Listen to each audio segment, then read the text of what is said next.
yes, I got to do my required minimum distribution. Like that never happens.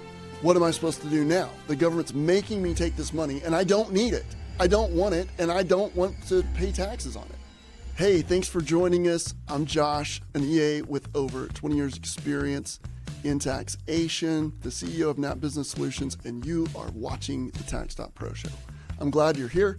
We are going to dive into the difference between the Roth IRA and the traditional IRA and why you should do the Roth. I want to set up, before we dive into all of the details here, I want to set up kind of some specific differences between these two and some assumptions that we're assuming. You may hear me refer to a thing called the wrapper, and a wrapper is something that's wrapped around your investment. And in this case, we're going to make an assumption that the investment is the S&P 500 index fund. And the reason we're doing that is because it's averaged 12% for 100 years. With that 12% average for 100 years, we are going to assume a 1% fee that you're going to pay to your financial advisor for the fund to manage the fund. So we're going to assume an 11% rate of return. We're also assuming a 20% tax bracket, and we're going to assume that we have a zero account balance. So we're starting the investment today for the first time. The question comes in, and it looks like this. High income earner, and they don't ever put any money into Roth. Even though they have the option to do a Roth 401k, regardless of their income, they're still not putting money into the Roth. The question is why? Well, their argument is simple. Their argument is, well, I don't want to put the money into the Roth because I want to defer taxes today, because in the future, I know that my tax bracket is going to go down and I'm going to pay less tax. I want to try to dispel some of the fallacies around that. Although it is true for today, we like to think of whole life focus, and we like to think about what's best for you. And in doing this for over 20 years, and it being a second generation, I had the privilege of watching my father's clients get to the point of retirement and find out that they actually ended up making more money in retirement than they made in their working years. Because whenever you invest and you save and that money grows, believe it or not, you can actually have a big increase and taxes change over time. Inflation is also a big effect on this. So let's talk about inflation for just a minute. If the U.S. has an inflation rate of 3%, which is, we've averaged 3 to 4% for the last 50 years. That's kind of what the Fed shoots for. If we average a 3% inflation rate, in 23 years, the value of the dollar cuts in half. So $1 goes to 50 cents. Not the wrapper, although it would be cool to have him on as a guest. But it actually cuts $1 is now only worth, the buying power of $1 goes to 50 cents. With that being said, what we want to think about is if you're sitting there and you're like, well, I make $100,000 a year, but in retirement, I'm only going to need $6,000 a month. What is probably not in your equation is inflation. And it wouldn't be $6,000 a month. It's going to be more like $12,000 a month if you retire in 23 years or 20 years approximately. Ouch, $12,000. Well, that's more than $100,000 a year, right? Everybody say yes. Yes. So if that's true and you're used to paying tax at $100,000, with inflation, you're actually going to be paying tax at a higher rate on that same money because the money doesn't go as far. It's got to be double the money. All of that being said, we're going to get to the heart of the difference between the Roth and the traditional. And I want to preface this by saying one important thing. If the Roth were that big of a tax advantage, do you believe that Congress would vote to allow people to use the Roth? That's the question. Think about it for just a minute. If it were that good of a tax savings, would Congress say, we're fine with everybody going to Roth? The answer is you're truly consuming the difference between what you're investing in the Roth versus what you're investing in deferred. You're consuming that money in one way or another. It's disappearing out of your life. With all of those assumptions, if we take $7,500 and we put it into a Roth, and we take $7,500 and we put it into traditional, what we truly invest are not $7,500 in each. Instead, with the Roth, the $7,500, we're going to have to pay taxes on the $7,500, which is an additional $1,500.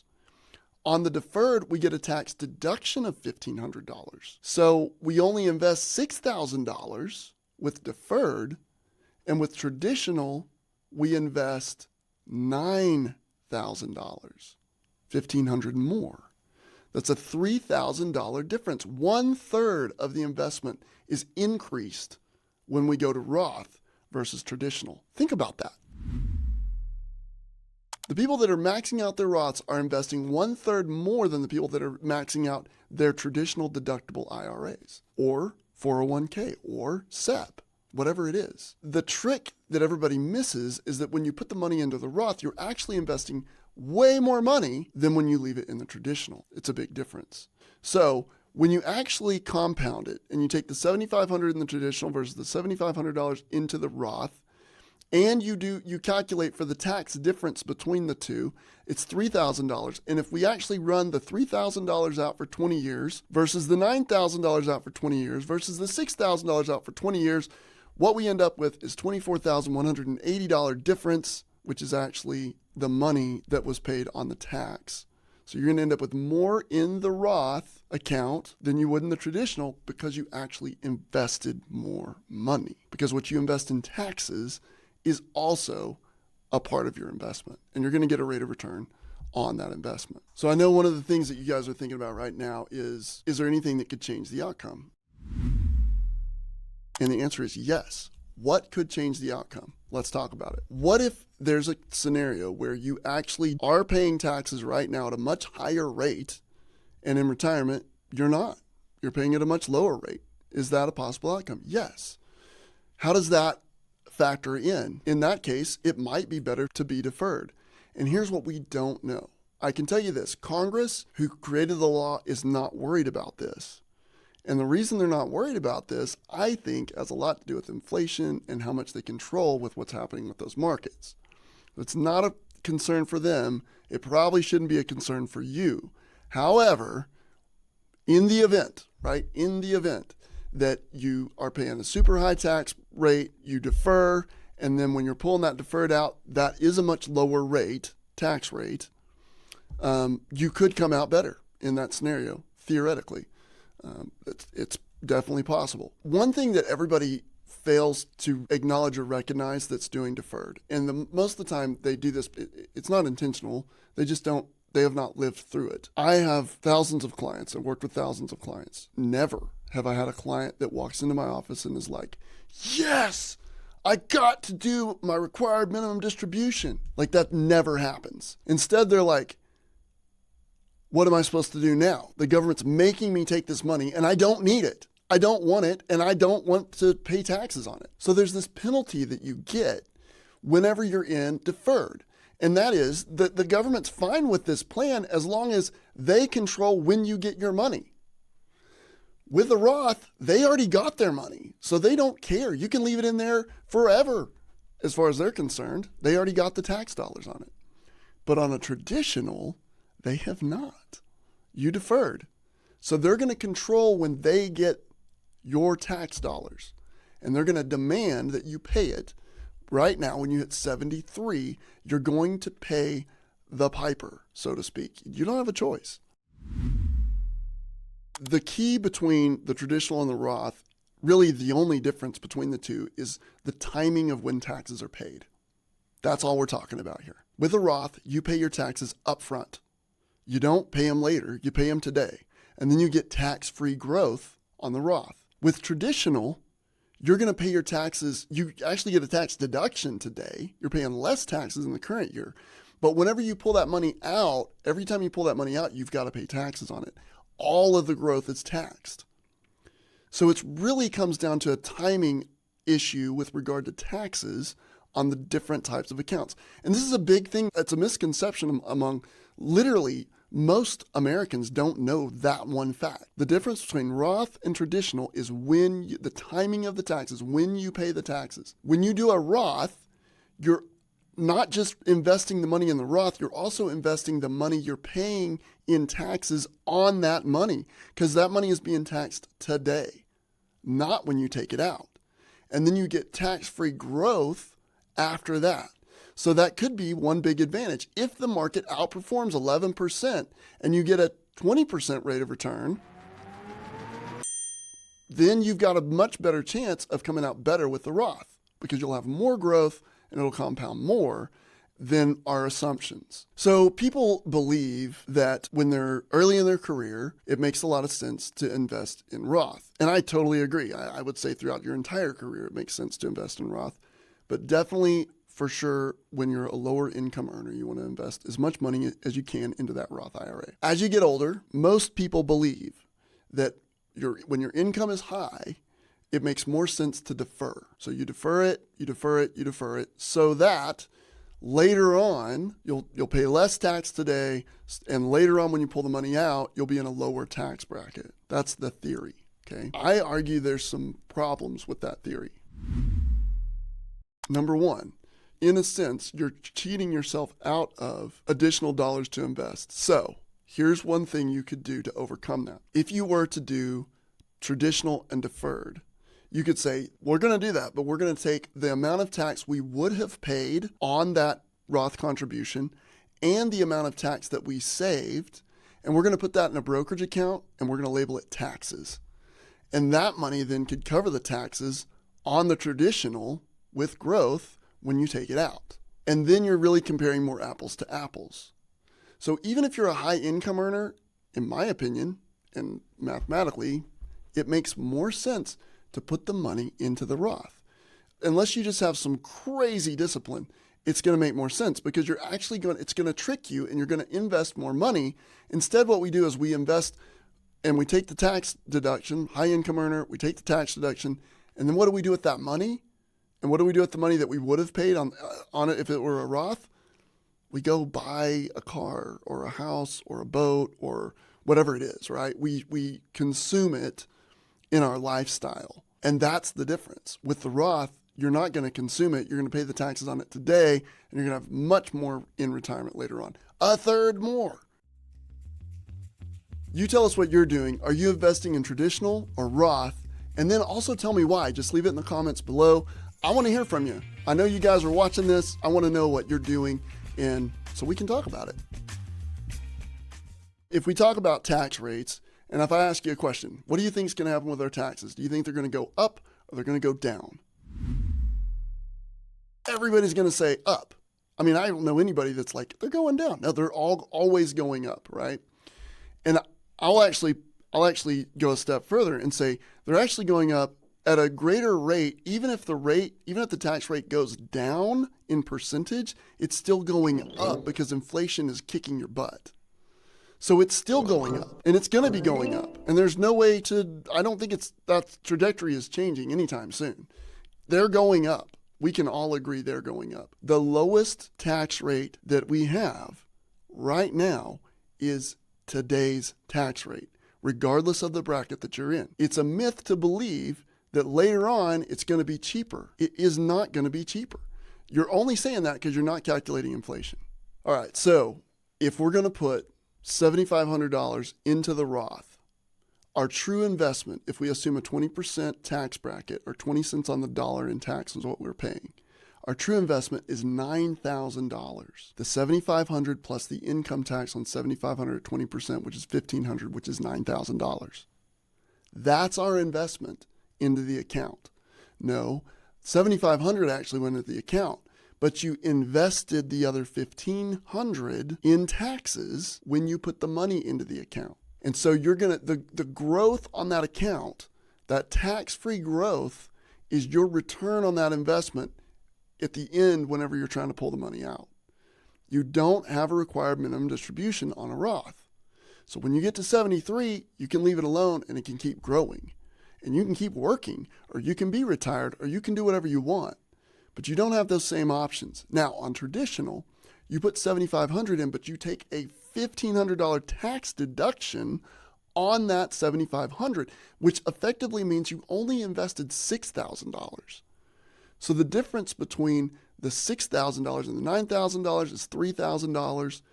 And if you do traditional, you're not investing that $3,000. You actually are using it. Wherever you're using it in your life, you're using it. And that's the danger of the traditional versus the Roth. With the Roth, you're going to save more dollars today, and it's going to impact your future far more significantly than the traditional. One thing that I will say when it comes to brackets and older, so let's talk through this for 1 second. If we are in a traditional and deferred, which this is what's funny, because this is what cracks me up about this whole argument and saying, well, I'm going to defer today and then later I'm going to have a lower tax bracket. Okay, sure. The money that is coming out at 50 cents on the dollar value of today's dollars, okay, because of inflation, assuming 23 years. It could be 46 or 66 years, depending on when you start putting that money into that retirement account. So it could be 2 or 3x. Right? It could be 25 cents on the dollar when you put it in versus when you're taking it out. Hopefully I didn't lose you. But here's what's important, and here's what I'm telling you.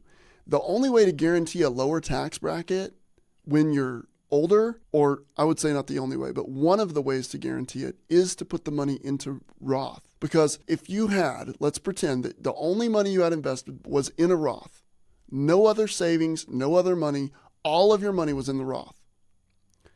And then you get to retirement and you get Social Security.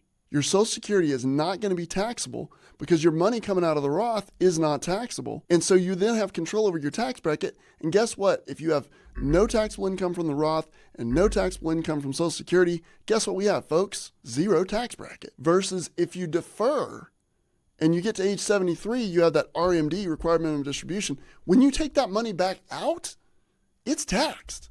And guess what it's going to do? It's going to trigger your Social Security to be taxable. So you are going to pay a higher tax bracket when you take it out if you defer. Guaranteed. Put everything in Roth if you have the choice.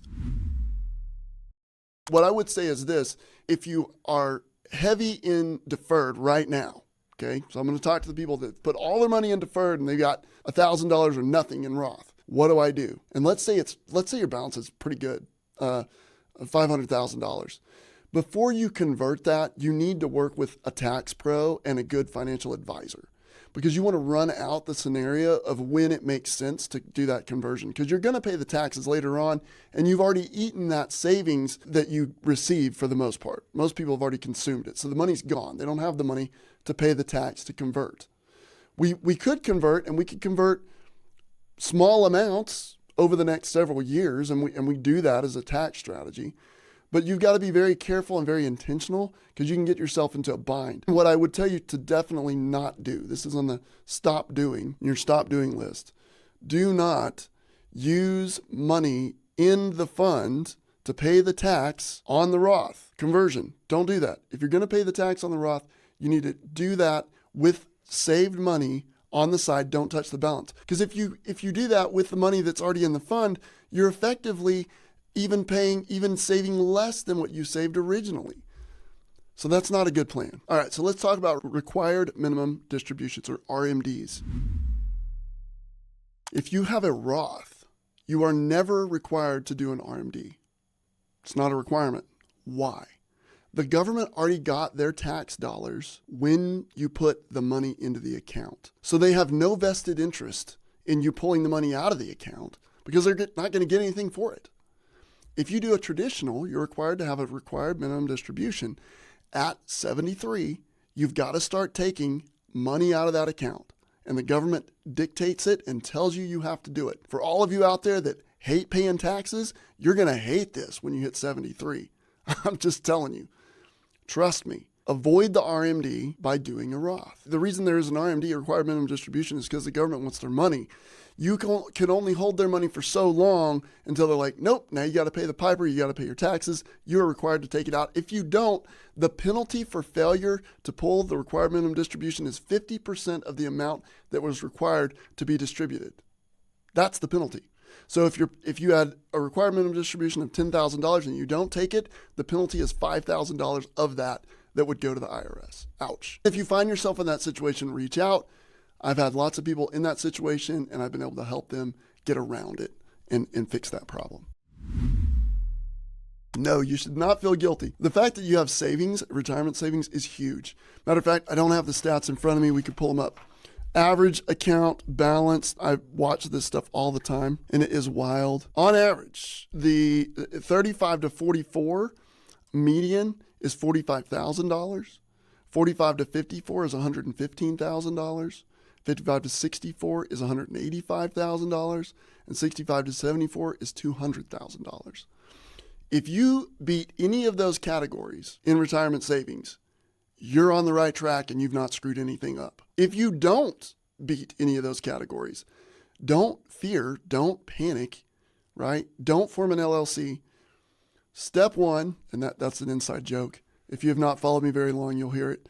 Step one, though, is to make sure, number one, I would walk you through the Dave Ramsey baby steps. So save $1,000 baby step one, emergency fund, little baby emergency fund. Step two, list your debt, smallest to largest, pay them off with the smallest balance first to largest. Step three, get a 3 to 6 month emergency fund saved. 4, 5, and 6, we work together, but baby step 4 is when we start saving 15% into retirement savings. Regardless of your age, it's not too late to start. The way I like to say it, and a buddy of mine running, we talk about this, and I always ask him, because he's a little behind on retirement savings, and it's okay. And I tell him, I say, hey, when is the best time to plant a tree?